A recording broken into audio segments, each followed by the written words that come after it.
受到风台外围环流、佮有热带性低气压和西南气流影响，这海边啊风影是真大。昨高雄都有一台拖船拖一个工作平台，伫咧鸟皮头附近看线，在海巡赶紧把4个船员拢救出来，拖船载起嘛拖转去到高雄港。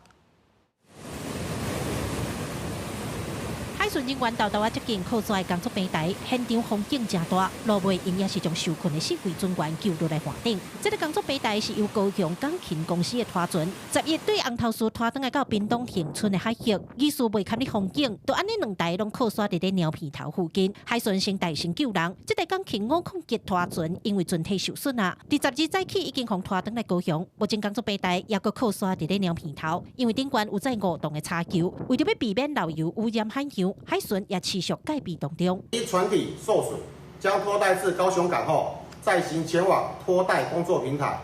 该工作平台上有柴油约5000公升，为避免船体破损造成海洋污染，目前由本队人员实施借物，避免油料外泄。海巡人员一直咧戒护，若是天气稳准，就会赶紧甲工作平台拖走。不过因为台湾的东南边有一个热带低气压，对10日开始，南部地区就会转做有雨的天气，而且13、14 2天会有较大的风雨，尤其海上的风景也变大。高雄气象站也呼吁居民出海作业一定要注意安全。平均风力甚至可以达到6至7级，雷雨区最大阵风有达10级，最大浪高约2至3米，并有长浪发生的几率，请在海面上航行及作业上的船只特别注意安全。因为恒春海域的风景也是真大，海巡署表示，10日载起，船公司已经到现场了解工作平台的现况，针对民众关心的漏油问题，因会持续戒护监控。记者柯家族区交用屏东采访报道。